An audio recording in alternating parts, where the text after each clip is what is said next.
Well, thanks for getting on the call. I've started a new format today, starting today, because what I'd like to do with every one of these calls is actually produce something of value. I just have so much respect for who's on deck, right? The quality of the level of experience, just who we are as people. You know, Eugene has got a lifetime of experience. Angela's a master in her domain in mindset training and HR and people stuff.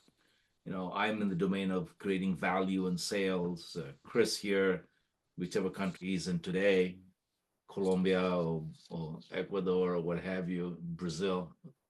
Where are you today, buddy? Yeah, Bonito, Brazil. Now, see? Bonito, Brazil. I hate you. But anyways. Come join me. Come join me. Next week, we can do this call from Brazil. Dude, I'm as bad. I'm on the Navajo reservation. So, you know, it's like I'm not suffering, but, you know, I'll take a caipirinha and a caiporosca every day of the week. So, yeah. So what we're going to do is Tina, as I do the introductions, Tina Mani over here is our first client company. So the new model is we'll bring somebody to the table, somebody that I'll go through a first level. I have a lot of, I have a huge Rolodex, dating myself with that term. I have a huge circle of influence, being a mentor with the Founder Institute for 8 years, working with a couple of VCs, a venture partner with 2 firms and stuff like that. So we have access to people that want to scale their companies.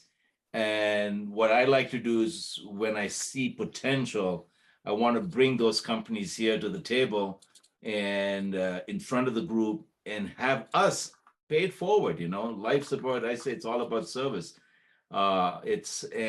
Demonstrate how we could help, and then figure out if they want to engage with the accelerator or we want to present them straight to our investment community and get investment, because we do have investors that want to work with companies that are in the program, in the accelerator. So Tina, I know we just met through She Raises Capital, which is another incubator that I work with, SheRaisesCapital.com in the Silicon Valley. And I just love everything she's saying. I quickly did a test with a COO of H&M out of Mexico who's retired. And he went through a little bit of her executive summary and the one pager. And he says, wow, this is fascinating. Let's get involved. And so we're talking about Monday, right, Tina? Yes, correct. With him. So he's a domain expert. So this is a very early stage. So today's model is going to be, Tina will give us a 10-minute plus or minus overview. And then I just want us to lean and put your hand up and then see how we can help her business problem that I kind of put words in your mouth, Tina, and you can correct me if I'm wrong, but based on all the conversations you've had over the last 3-4 weeks is you want to scale and you do have a little bit of a dilemma because you've got 2 potential markets you can go after. I'm not a big fan of that. Focus in the early stage. So the words I put in her mouth is, how do we help her get as much traction as possible as a cost-effective go-to-market strategy, right, for the rest of this year, so we can prove market fit, right, and she can get some validation on pricing. So Annie and Tina, before we move forward, are those good problems? Because the team over here, we have a methodology, right? We call it the SWARM, which is part of this whole lean design and project management approach, right? So we'll collaborate, we'll swarm around this one idea, but I want to make sure that the question is something you're comfortable with and it's of value to you, right? So if that's okay, then that'll be what everybody else anchors on, because that'll be the filter through which they will assess, they will listen, they will assess, and then they will contribute to help you solve that problem. Is that fair? Are we okay, or do you want to change that? Yeah, I want to add a few things to that. So please, we have identified 2 strong markets, 2 GTMs, and we would like your advice and inputs on what you think is a better market to start off with. Okay. That's one. Second is that we, so in terms of pricing validation, we have done a little bit, but of course, I mean, since we're so early, we want to get your input. And the third Perfect. is the quickest way to get to these customers in terms of referrals or introductions would be the most valuable, I think, at this stage, because we would like to have, 5 good customers on our Rolodex is very, very fast. You got it. Perfect. Awesome. So with that, you can share your screen. Please go ahead. Before that, actually, before you can start sharing your screen, but anybody else, any questions, or can Tina launch and present, and then we open it up? I just want to take care of you guys. You good? Awesome. All right. Hey, before you go, hey, Shub, this is the 5th or 6th time I'm having to admit your otter. What's going on?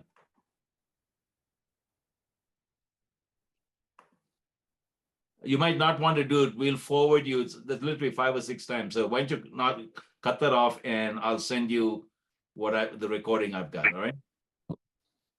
I've got Shub's autopilot 1, 2, 3, 4, 5 times. So 4 times. So 3 times. Anyway. All right, Tina, go ahead. Okay. I'm going to share my screen now. Hey, Ben, while you're here, that STS thing you were talking about, did you want to put a link and invite everybody else to contribute before she starts, or? That will take a little bit more involvement if people have to create accounts and so on, but I'm just capturing notes within our STS platform, which you can bring in AI agents to help. Yeah, I do want to support you on that. So whenever to be a regular thing. So sure, I'll share. So results. you tell us whatever you want, you, but I would like to leverage that tool in the accelerator. Perfect. We will. Thank you. Yeah. Go ahead, Tina. Okay, so hello everybody. Thank you so much for this opportunity. I'm Tina Mani. I'm the founder of Unthink.ai. And our background as a team is that we built one of the first personalized voice shopping assistants on Google way back in 2019. So if you went to Google, opened your Google Assistant and said, hey, Google, talk to voice shopping, that was our application. And what it did at that time was it would give you the results for what you ask for. Let's say, I say, I want a white shirt for less than $500. It would bring up the white shirts in the catalog. And as you browsed and clicked on products, it would learn your taste and adjust the results that it found in real time. So it was real-time personalization within a conversation. So the problem was we were trying to humanize the customer interaction with a B2C brand. This was way back in 2019, much before all the other easier methods of doing it came into existence. I think there's a little feedback in the voice. Yeah. Are you guys able to hear me okay? Yes, we can hear you perfectly. I'm also muting now. Okay, fine. Okay, thank you. So, so now fast forward, we are now building Unthink.ai, and the problem we're trying to solve is helping the B2C brands present the best products to their customers using AI and creators. So I'll come to that now. So here's the problem, right? So today's consumer is highly distracted. The attention span used to be 8 seconds. Now it's down to 3 seconds. Most of the consumers discover products outside the brand properties, which means they are on either social media, Instagram, TikTok, or now with the new additions from Google and ChatGPT, all of them are also doing e-commerce in the sense that you can go to Google and say, hi, I'm, how do I, find blah, blah, blah. And so all these guys are engaging the customer as well as trying to keep the customer there. So that leaves the brands with very little leverage. The brands have to really, really attract the consumers and keep them, convert them fast. But the brands are not well positioned to do this because their experience, if you go to a website, you find a basic browsing experience. If you go to a store, you find that the store assistant's help is pretty basic. So we have been in the space and we understand how AI can be used, and we are helping the brands adopt that in a very, very simple, frictionless manner. So so this is what we do, right? So think about the customer journey. So imagine that you go to a brand website or a store and you need inspiration. So first of all, you might not know what you really need. So let's say furniture shopping, right? So you walk into a store and you have a sofa at home, but you do not know what will match it. You don't know about the latest styles. So let's say you walk into a store and you find a kiosk where they have all these different looks and collections of the latest trends, the way that the latest designs are, and you can browse through that. Or you go to your online portal if you're an online shopper and you find the same thing, you find the latest trends. The second thing is you can click on an AI assistant and ask for questions like, let me upload, here's my picture of my sofa, tell me what will go with it. And then it brings out all the ideas of how to accessorize your sofa, and it also pulls up products right away from the brand's catalog. So you can have a shop by theme, you can have shop the look, which is like, give me something like this. Complete the look is what I just mentioned, and there could be a search. So you have a way to see the latest trends, you have an AI assistant, and finally you can also maybe take a QR code or create your own collection as a consumer, share it with your friends, and then involve a whole community in the brand's customer engagement cycle. So this is what we offer. And just to dig a little bit deeper as to how that happens, basically all the brand has to do to get onboarded with us is give us their product catalog, which could be a CSV file or an Excel file. The second method is they can just, even if let's say there's a store and they have a few products that could go on sale, they can just take pictures instantly without even having a catalog, take pictures, create an instant showcase, and then it gets added to the system, and then they get their own dashboard. So they create a login into our system, they have their own dashboard with their own products, and then they have the ability for to invite content creators to come get individual accounts and create collections of products. And so each page, these collections are published as an AI assistant, they're published as landing pages, and these can get published either on their social media, they can be embedded on their site, they can be embedded on their partner site. So the whole idea is like I can start from zero to a great distribution of my products as a brand. You can, at this point, if you guys like, you can stop me, or if you feel like it's a lot of information, or I can just go ahead and finish it and stop me. Let me know Yeah, what you there's a prefer. lot of information. I've Yes. already got 3-4 questions, but Yes. go through the entire thing. Okay. And everybody else, I just opened up my notepad. I've got 2-3 questions, so please take your questions. You're going to give us about 20 minutes to actually unravel and really engage. So just do a data dump for now, Tina, and we'll take it from there later. Yes. Okay. Now, in terms of our target market, we're looking at mid-size retailers and small businesses, and we're starting with home decor and fashion. Experiences and well-being is very interesting topic for both me and Annie, and we are looking at that as a roadmap. So we're looking at a target market of $250 billion, and out of that, our addressable market, our own TAM is $260 million. And this has been calculated just taking a price point of $90K per year for a mid-sized brand and $12,000 a year for a small business. And it's a pretty, as you see, the numbers are not that big. It's like 500 mid-size or 18,000 small businesses. And this comes to only like a small percentage of the overall market. So one of the interesting things about this model that I want to present to you is that when we go to a big brand, so when we talk about a big brand, it can be a multi-retailer store chain. So we're in discussions with a few of them in India as well as in US. It can be like somebody with only online presence.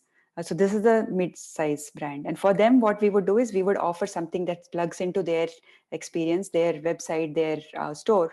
And then there's a small business. Small businesses can be anyone who's just an influencer. They've got a lot of ideas. They just have a content site or they don't have a website. They can start from scratch using our product. So they can pretty much, like one of my friends who started a small business, she literally took pictures of her catalog of her jewelry in about 2 hours. And then she had her microsite up and she was sharing it with already her payment link attached to it.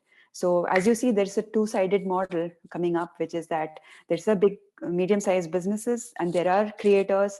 If you think about consumers today, every consumer is evolving to become a creator, and a consumer who's a creator can also add value to a big brand. So we're looking at a long-term vision of having big brands, small creators or small businesses who can then also promote products that they like from the big brands, and sort of it's like a very interesting cycle that forms with this value chain. But however, since we are a startup, we are first looking at acquiring the big brands in terms of a go-to-market approach. The small brands are coming in organically, because when I talk about it to people, someone says, hey, my sister or my wife or my daughter or someone has a store, can I use your product? And we are welcoming them. We are also in talks with influencer agencies who love to have this tool for their influencers. So looking at a price point, these are sort of validated price points because we've got customers in each of these. So for the small business, anywhere from $75 a month to $2,000 a month, and for the mid-size, it's $1,500 to $10,000. And the parameters are basically the number of products, number of stores, or number of independent showcases, number of content creator licenses, because a brand can do it with either their internal team or they can invite influencers, and each of them could have a license, and the number of monthly users, which drives the usage of the system. So we have quite a few parameters to play with, and that lends us to a very configurable, very flexible system where people can use it either from a small business to a very large business. This is our team. So myself, my background is, I started my career at Nortel. I was part of the first team that built 3G way in 2000 with very, very few specs. So it was like a sort of like a startup within a large corporate.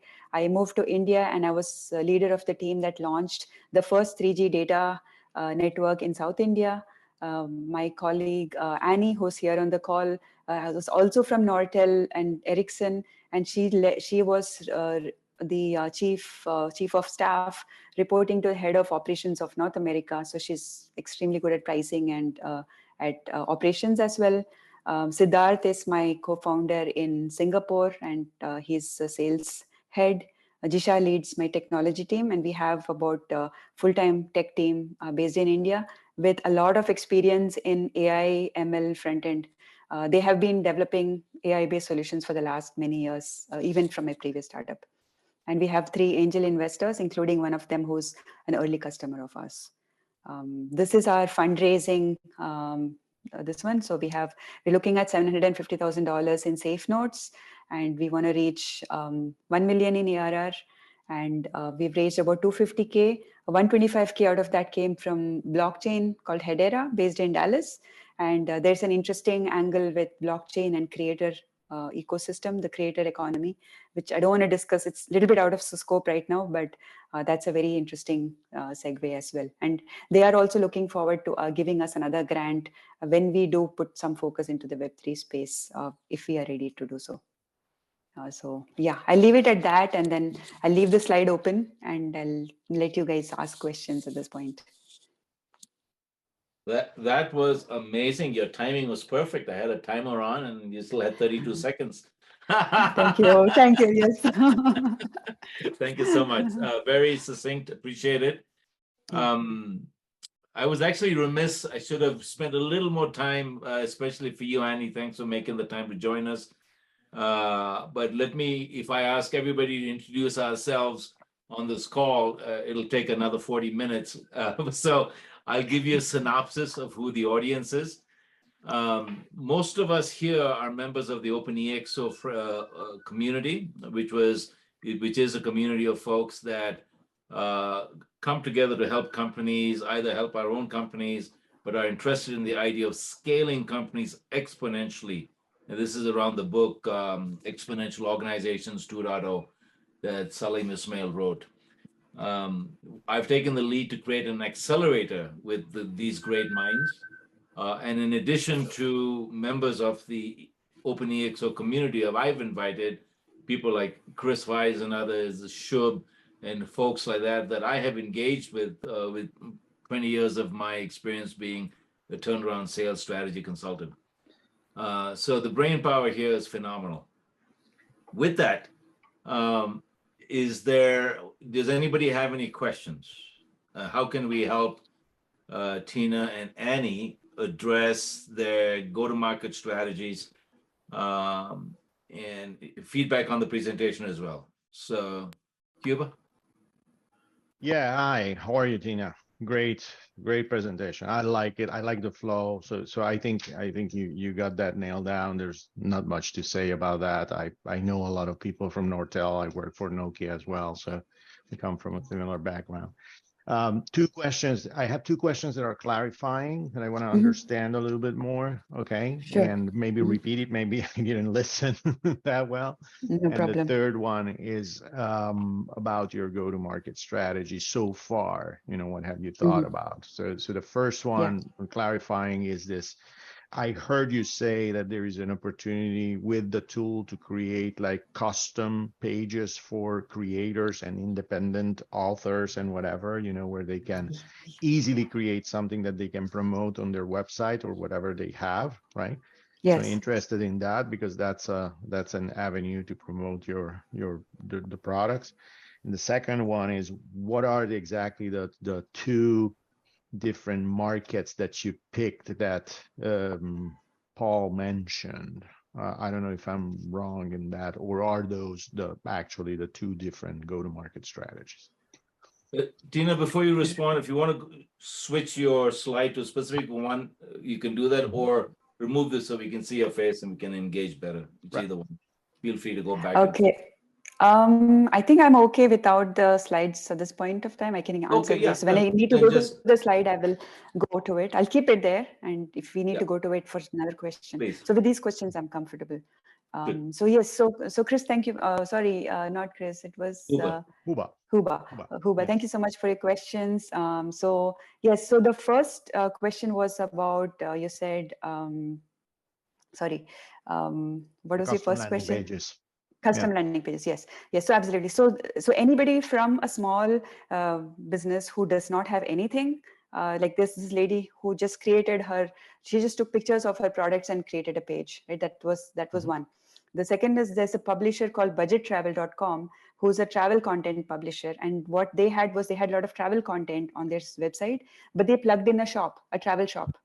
Without having to do any coding. And we pulled products from Amazon because we have a link to Amazon to pull products. So they were able to have an additional avenue interesting for their travel customers who can not only browse content, but can also purchase travel related products. So these are the two examples of the small sort of publishers. The third segment in the small business is, so I'm counting all these as small business at this point of time, okay? The third small business is somebody who's already got a Shopify store. Like they've got a e-commerce site on Shopify and they've taken it to some point, but then it's hard for them to scale. So we're giving them these AI-powered experiences to make their interaction more interesting. Guys, please mute your. Yeah, Marie, it's feeding back on you. Marie, it's feeding back on yours. Yeah, it should be fixed now. Go ahead, Tina. Yes. So so these are so I count all these as small businesses, like all the way from the tiny to the Shopify owner. And so we count basically less than $1 million or less than $10 million ARR or annual revenue as a small business. Then there's the mid market, which is like the people who have stores, for example. They either have a store or they have a mature online business, and there I'm looking at somebody who's got products, they've got customers, but they have a very traditional experience today, which is bulk of the world today, right? I mean, they have the simple experience of, I go to the menu, I find products, rather than I click on an AI assistant and I say, how can I match this? How do I wear something like this? Give me some ideas, blah, blah. So that's the second segment. Did I answer that question? Actually, guys, please write your questions in the chat so there's clarity. We can all review them. Tina can also look at the questions.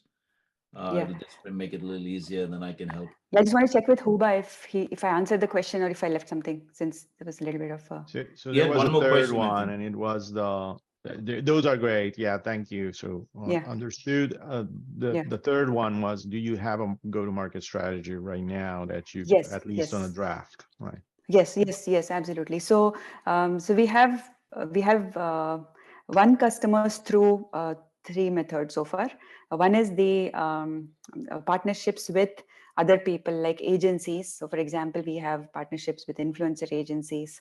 There are like ad agencies. So who have their customers and then they take us there. So that is one go-to-market that's ongoing. I think it's going well because like they are actually taking us to customers. The other one has been pretty much just referrals. Like, I know somebody asked somebody and then they say, like Paul introduced us to the H&M person. So those are not like long-term strategies, of course, but they're good for us to start. And I think those are the most powerful for us until we have some 2-3 really strong cases. So we believe that's our first strategy. The third is we've tried a little bit of email marketing. Email marketing went pretty okay in India and Singapore, but it was a full disaster in the US. And I don't know what to attribute it to yet, but we know for sure that we have not done a proper landing page, and like our website is not still configured to be like a very clear vision of what we actually do. Some of it was done on purpose because we didn't want to let out all our products and all our features out there in the public. So for some reason, we kept it a bit vague for that, but then we are also planning to update the website and have a proper, what do you say, like a well-oiled machine is not set up in place yet. Yeah, and I mean, I'm just, my background is marketing, Tina, and this has been very interesting, and kudos to you and Annie for bringing this together. Your go-to-market strategy, probably a little more clarification. And I apologize, Paul and everyone else, like I just ideate on the fly. So I market on the fly. And so what I heard you say was influencers and brand and retailers. You can dig down on that. And then I saw a slide on like home decor fashion. Yeah. Are you going, like that's a vertical Yes. application in your go-to-market strategy? Is that also part of the target? Like influencers and retailer brands in the home decor, or no? I'm assuming. Yes. So you're absolutely right. The verticals Okay. the starting verticals are home decor and fashion, and within Yeah. within those two verticals, we go to the Yeah. brands, retailers, and influencers.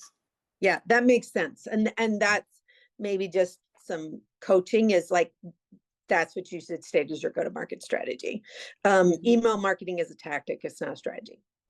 Just humble opinion. Yeah, it's a method of marketing. Yes. You got it. Let me You got it. piggyback. Let me piggyback on Maria's question. I put it in the chat over here.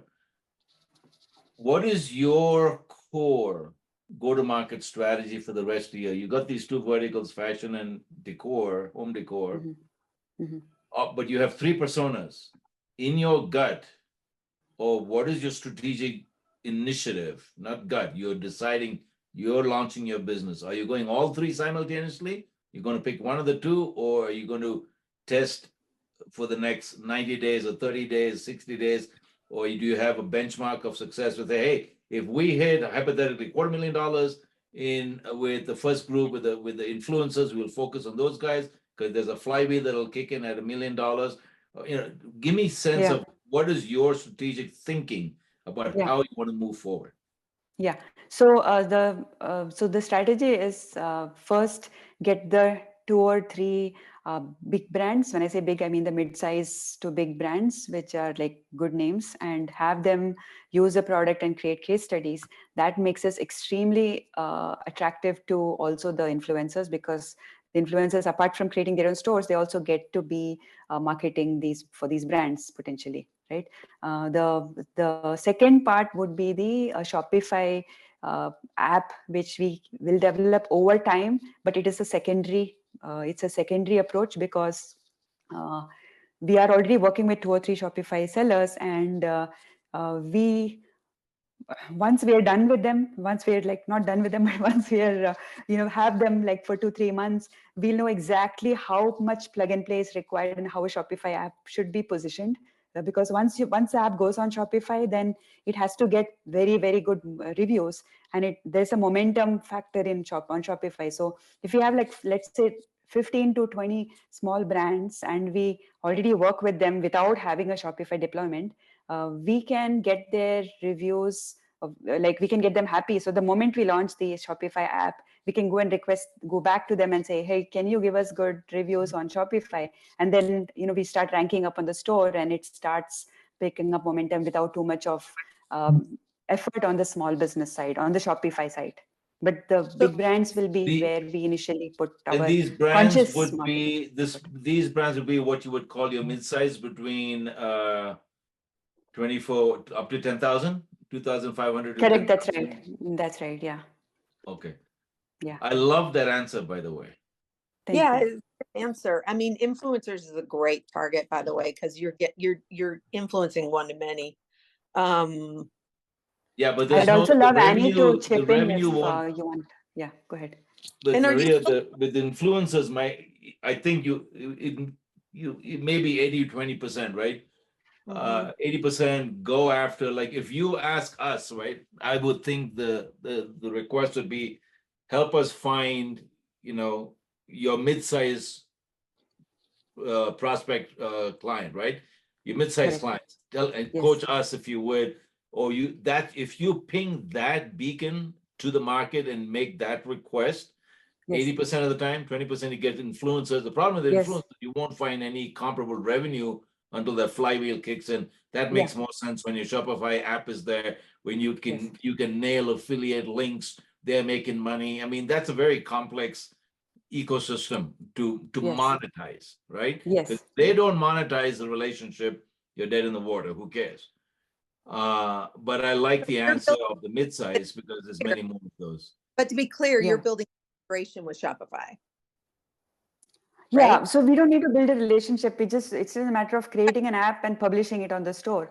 But if we have already the small businesses that are ready to put comments, we can rank very fast on Shopify. Yeah. So then we don't have to put in conscious effort to grow that. It goes by itself. Yeah, that makes a lot of sense. Okay. Huba, would you want to talk about solutions? Yeah, so going into the piece where what I see here, Tina, what I see is this: you are looking for your first big clients, right? So in some sense, you haven't hit product market fit yet. In some sense, okay. Yes. So I'll give you a quick. Bear with me a second, okay? Yeah. So you're looking for those bigger clients, right? In that, if we assume that that's correct to some point, you need to make the case that this is a product and you are the one who really believes in this thing, okay? Getting other people to understand it is going to take you a little bit of momentum, okay? So you mentioned basically 3 different go-to-market venues or pathways, okay? One is direct. So you just put it up on your website, you market it through email, you put it up on some kind of a marketplace, right? That's direct. Then you have or online, let's call it online. Then you have your direct, which is you go to these big brands and you talk to someone, right? And you explain them, what is this about, et cetera. And the third one is channel. That's happens to be my specialty, okay? Channel is when, okay, if you're talking to someone who implements these solutions, or it's some of those guys, right? Those guys are great for scaling. Great. You can achieve significantly bigger markets, right? The problem with that is that it takes a lot of time for them to gain momentum, because they usually want solutions or products where there's already some traction in the market. Okay, they don't want to do the effort of changing the mindset of people, basically. They want to plug into something where the mindset is already changing. They just bring in their sales force, right? So I would say, don't concentrate, because I was gonna, at first I saw your solution and I would say, okay, look for people who implement solutions like this, like Shopify consultants, people who work for, I can mention to you 2 brands who do like, systems that supervise customer experience, like Eternity and Blue Triangle. Okay. Those are 2 brands where they monitor like abandoned shopping carts and things like that, so they work closely with people who have online stores, right? But if you work with those kind of people, they're going to say, okay, what is the traction with this? And you're going to have to push them a lot and not necessarily gain anything. So I would say go direct, keep the online effort going, right? But don't focus on that. And just go all in on trying to find these 2 or 3 brands, and with whomever you can establish a good rapport, because that's what's going to give you those samples of those big customers that you're looking for. Okay. That's right. What I can say. To clarify though, it's not a big customer, it's a mid-market, because if you go enterprise, your life cycle will be huge. And so what Hubba is describing is a account-based marketing approach, Tina and Annie. So yeah. So let me now add in what, so in terms of the product market fit and the sample customers. So we had a pretty good long validation cycle with a large retailer based in India who's got about 150 stores in home decor. And just like you said, large sales cycle, very big. I still count them sort of like mid, because they're not like a Walmart or an Amazon. But the good thing is that we went through discussions with all the CXOs, the CMO, the digital head, the head of retail, and pretty much head of stores. So there were like 4, all the heads came together. We had a demo with their own catalog, and we were able to validate 2 things. One is the price point, and second is the business need and the appetite. So these 3 things are validated. We are signing up, hopefully, with a customer here in the US in Dallas, that basically they license merchandise from Marvel, Star Wars, and a few more. So that's the very interesting thing, that because of the type of experience that is offered, we end up becoming very interesting to very high virality type of customers like this, like these particular guys who like they pretty much have a license to do marketing for the the Dead Wolf and Wolverine movie that's coming up. So it's largely influencer marketing related, and it's also large brand.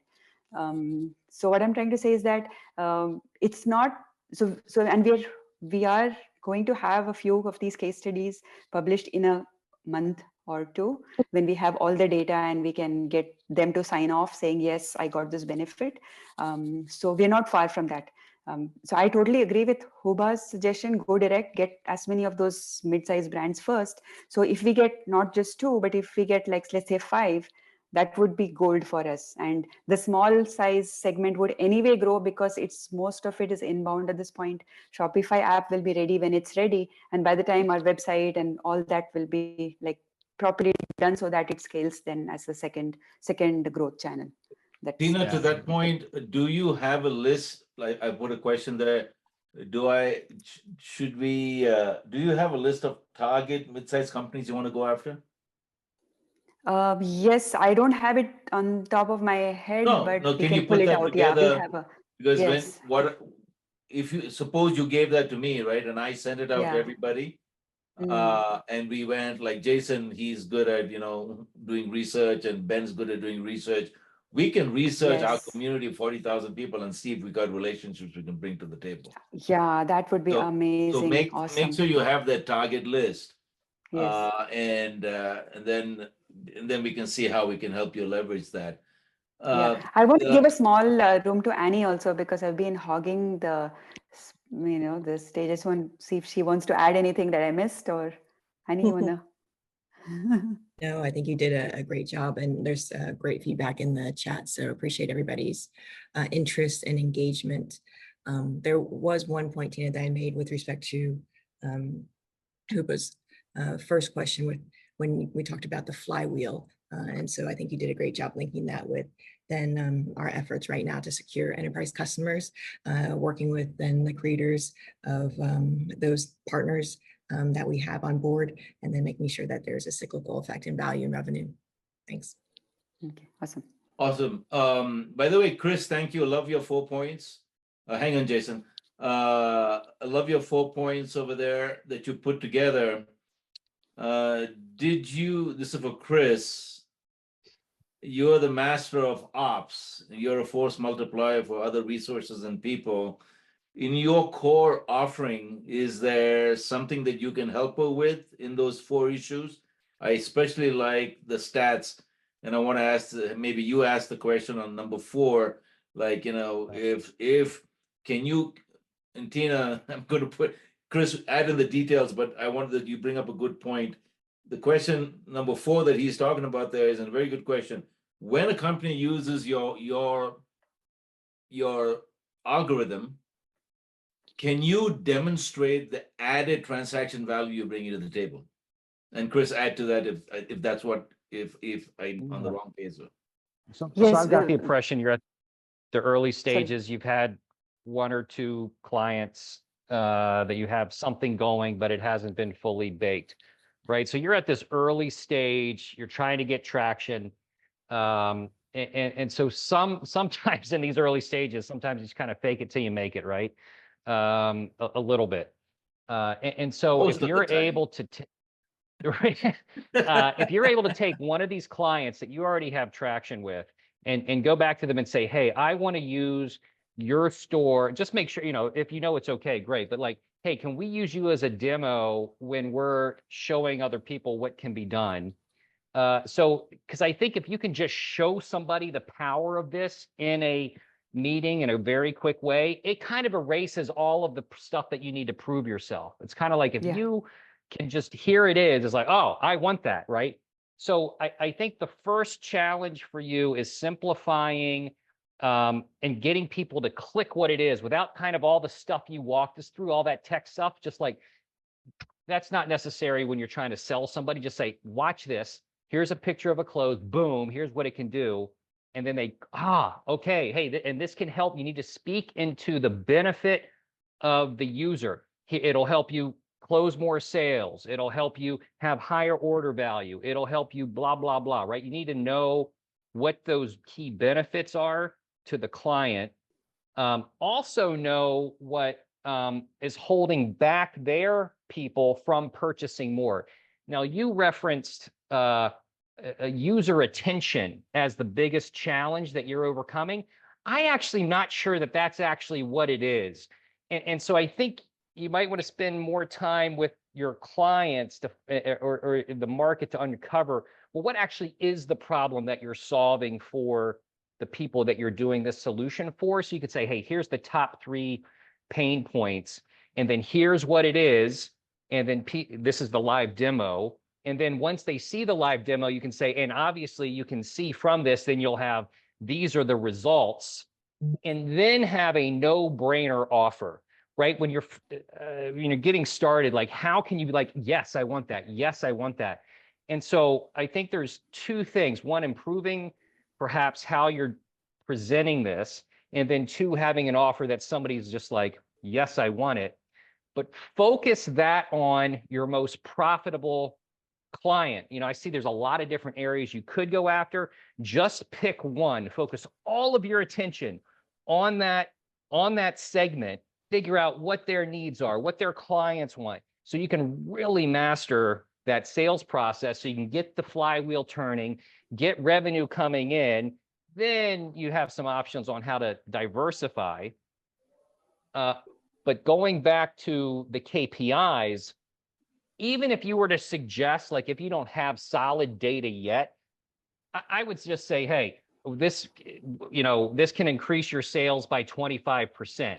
This can increase your average order value by 40%, right? So know what those key metrics are and just come up with your best guesstimates of what those results will be. Put all that together, focused on one channel, and I think you'll get a lot better traction in the marketplace. Yeah, thank you, Chris. So, just to add some more information here. So, typically, when I go to a customer, we always show the demo first. We do have permission from 2-3 of our customers to freely show their demo. We also have because we don't need products from these brands. We've got Amazon products, so we've got our demo stores as well for fashion and home both, which we can store. So typically, like I'll just narrate the story of how we got one customer. So I met her at an event actually, and we were just chatting.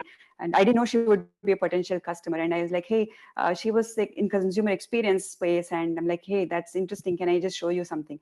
And I just took a picture of her and I said, okay, now take a look at this. And I said, shop the look. And it immediately brought up a look that's exactly like hers from Amazon. She was like, oh my God, what is that? And then she said, you know what? I'm the head of consumer marketing at blah, blah brand. And would you want to come to my office? So that's how actually this US Dallas customer was won, literally in one meeting.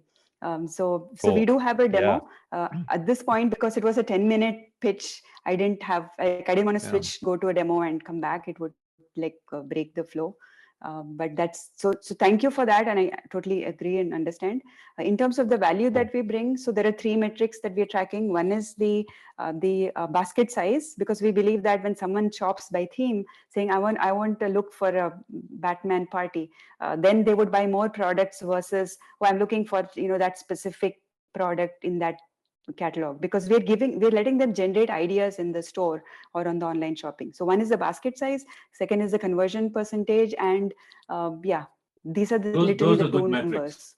Yeah. Those are but we don't have real enough numbers because we have to be in a bigger customer for a little bit longer period. That's why we don't have a customer stamped case study for that particular Let me use add case. to what Chris said. Those are great input, Chris, I believe. But the 2 things. So one is, if you don't have the numbers, in my consulting practice, I do some things, sometimes I try to position things like this. And if you can have a 40% bigger basket, if these things are true. So you basically set what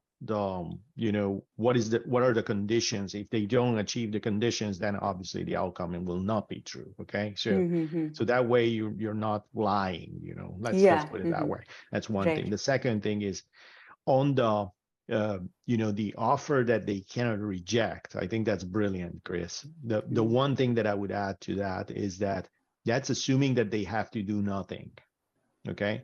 Every time you introduce something like this at a company, right, there's a lot of work that they have to put behind it to make it happen. So how do you ease that process? How do you make it so that, okay, you just give me the list and I'll do everything for you, at least for those first customers? That will help make that offer more something like that they cannot reject, right? So literally for the customer to go live, it's a one afternoon work. For somebody who's an IT person. So it's pretty much like a plug and play, because we've been in the B2B space for some time. So we understand the challenges, because the whole point we're trying to offer to the brand is you don't need your IT team for everything. The marketing person has full power to take products, showcase them, go live without having to bother the IT team every time. So it's like a half a day integration. So that's good. This becomes really a campaign. It's almost like you just execute this campaign for these 3 months. Let's see how it goes, right? I love the word campaign. So it's instead of saying integrated, it's like run this campaign. If you like it, then we'll go sign up like an annual contract or whatever. Right? Well, and that'd be considered your pilot customers. But I think you really need to back up and really hone your value proposition, your unique selling proposition. You guys have developed the operational know-how, and the product seems to be differentiated. You seem to have an audience, but what you haven't nailed down is your unique selling proposition and overall brand. Like, what do you want to be to your target customer? And to your point, Maria, it's the 3 markets. I'm an old country boy, man. You can catch only one chicken at a time. Right. So I would encourage, focus. right? I would encourage you, especially if you work with us, that don't forget the 3 markets, but have a very clear maturity model in your go-to-market strategy. But that's just a comment. Eugene and Nikki, you both brought up incentives. The power of tapping into in the B2C solution, right? You have in our philosophy, we call this, staff on demand. We have a concept of community, things like that. Being able to tap into the creativity, the passion, the enthusiasm of your user base and incentivizing them is actually a flywheel. Is one of the attributes we use in OpenExO to help you scale. So I would really encourage you guys to think about that.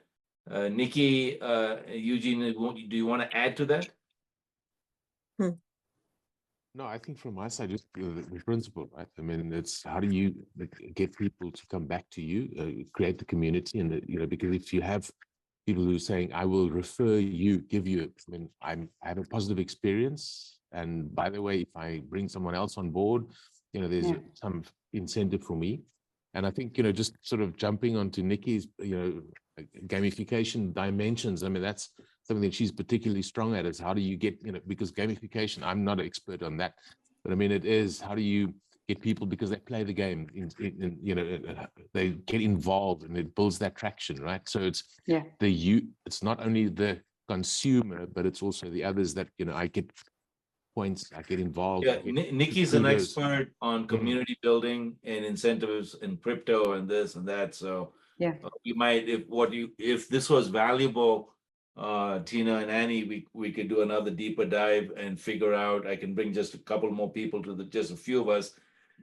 and we can unpackage a few opportunities for you, paths you can take. I've got this thing recorded, and I will send it out to a couple of. In fact, I invited somebody from the investment community here, so he'll get a copy of this. We'll help you raise some funds.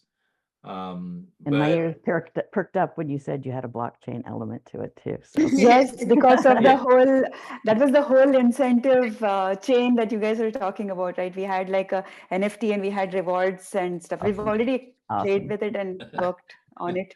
So I'm dying to bring it back, but I want to time it right. Good job. Yeah. So make sure that you loop Nikki, and she's got years of experience on that. She helped us community design it as well. So yes. So that's that. She can definitely. Did anybody, Jason? Did you have anything? Did anybody else have something to say? Well, Jason? just to follow up about the Nikki situation, she can definitely help you figure out how to get it gamified and structure that for sure. And then I did put into the chat. I've got a couple that I can introduce you to that on July the 24th they'll be having a pitch session that the whole entire session is based on women founders only. And so that would be a great one. I'd be more than happy to introduce you to them. Thank you very much. It's kind of a what they call a beauty pageant. You only get 2 minutes, but it draws a huge crowd. Awesome. Yeah, good. Anybody else? Angela, you're back. I didn't leave. I just had visual distractions. I went off video. Yeah. Awesome. I just wanted to maybe express, Tina, and our gratitude again for this opportunity. And things are moving very quickly. So we'll definitely integrate your feedback into the opportunities that we're trying to land now, which we expect to by the end of the month, which are exciting enterprise opportunities. And so that'll give us a lot of then the potential to take your feedback, apply metrics, validate our value proposition, and then also hopefully reach out to you, Nikki, to see how we can make the flywheel even stronger. So thanks again. Good. And for everybody on the call, if y'all have any introductions y'all can make in retail, Jason stuff, just forward them to me so I can be in the loop and follow up and just make sure we leverage them effectively. You got to go, Huber. Appreciate it. Thank you so much. But yeah, any final thoughts, Ben? Yeah, I'll just quickly share that I've been kind of frantically taking notes and organizing a lot of the problem statements and some of the things that you've been presenting. I'll just share my screen really quickly to show. I've been capturing it in this tool here that we've been developing for this kind of purpose. And I'll share with you the outputs from this. But as I capture the business backgrounds, and some of the problem statements that you were saying as you were kind of presenting. And then we have AI agents built in so that I can, as you're going, I kind of summarizing and like coming up with suggestions. I'm also Nice. capturing some of the suggestions from the community here, which then you can actually add another agent here. So this one's a sales consultant, which you can program. You can have different kinds of focuses for the agents themselves in order to take this information and kind of plan your next steps, which would be like I created these frames, as we call them, to basically organize the information as it comes and basically plan your next steps and your next strategy. And you can organize this any way you want. So I'll be happy to share this with you after the call if this looks interesting or something you could use. Absolutely. That's amazing. That's AI for B2B like us, right? So we preach AI to the B2C guys, and you're giving this to us now. That's fun. That's phenomenal. So that is a product that Ben and his team has created. Ben runs our AI group, and he does a Monday morning call for people within our community. Community is 40,000 people in 152 countries. He heads the AI thing. I'm heading now this SMB. I'm calling it the Accelerator. But Ben, thanks. That's my first view of it in action. We've been talking about it. So yes, any which way you can make it available, send me the links. I'll forward it to everybody, whoever you want involved. And by the way, Ben, this will be a great tool if you could take the lead or coach us, Coach Jason, or, somebody else, as a bunch of us. I think every week we should use it for the client, the product that we bring to the table. Curious about what the output is. Is it another just a working platform that we can share with the company, Ben, or is it you're going to produce a report? How best should we keep leveraging what we start here on these calls? Yeah, I mean, we could output as text. You can output it. You can just share the board itself, or I think that'll be more valuable, right? Sharing the board, so we use it. I think so. People can continue to work with it. So it's not. So let's you and I coordinate that so we can send it out. Because I actually want to constantly be able to go back to it, because whatever we start today will be a breathing narrative conversation. It won't end today. It's the beginning of the future, right? Exactly. We can all contribute. Thanks. It is collaborative, so everybody can be on this at the same time with several agents. And I love practical AI. Good. And also, I want to present this to the rest of ExO as well, right? And everybody else. So use this as a use case demo of how powerful it is. So. Wonderful. Tina, any last comments for us as we wind down? No, I love this. It is really, really helpful. And I'd love to follow up on this, on the two aspects, on the community building with Nikki and with the other, the referral network for the bigger brands. Yeah, and then also what Chris was talking about, those KPIs are going to be, because in the sales cycle, we can help you with that, because ultimately that's what the client wants, right? Hey, how can you help me increase drop my abandon rate? And increase my basket closing, right? So yeah, one thing that could be super helpful could also be somebody who's really good at contract negotiations to get us the best value for the product, because right now we're not being, we're just like, okay, you can take it for $2,000, but we don't know if we are underselling. It's okay for now. Don't sweat that right now, because the use case is more valuable than the dollar. Yes. Yeah, but at some point it would be awesome to get access to somebody who's really good at part of my genius. Okay. Yeah. You're in good hands. Well, I mean, get a $1 million deal. Get a $1 million deal instead of a $100K deal, right? That would be awesome. Yeah, in time. I mean, because the $1 million guys will not transact with you. I know. I have taken a startup to Amazon, head of Latin America HR division, best friend of mine. I picked up the phone like, hey, you got to see this. Okay, I'll see this. But they were too small for Amazon to deal with. Right? Because they didn't meet the rest. I went to PwC in Montreal, took the same client in, didn't pass through security, legal. I mean, so you want to find the right market fit. Don't look at the $1 million deals. Yeah. No, I'm not talking about those. I don't even want to go to those guys at this point, but I'm saying even within this, right? Just to make sure that you want 10 deals, closer to $90,000 or what have you, whatever the number is. 10 deals at 10,000 is not a bad deal for the rest of the year. but make them super successful. Yes. I guess what you're getting is a pricing strategy. Yeah, in time, right? But Yeah. unless you show pricing strategies anchored in value, Yeah. not features, not potential. You got to demonstrate value and figure out. Well, yeah, but you also have transactional clients and the influencers. So you're diving into a pricing strategy as, you've got almost like a mid-market play and then like a channel, like an influencer channel strategy. Yeah. So how are you pricing those differently? Cool. And those are different. Those are completely different. So I think the influencer Yeah. would be more of like a 50 to 150 types at this point to start off with. Yeah. Not more. You got it. Yeah. I got it. Good, fantastic. Well, thank you, everybody. you. We'll wrap this up. I'll follow up with you, Tina. Annie, hopefully we'll speak again. Don't be a ghost on us. Would love to chat with you. Good meeting you. And I think there's great opportunity here. I'd like to circle back, frame out this, two ways we can work together, and either directly or we'll try to get your funding or a combination of the both. But the Accelerator is here to, I think, you create tremendous opportunity for us to work together. So we'd love to help you scale.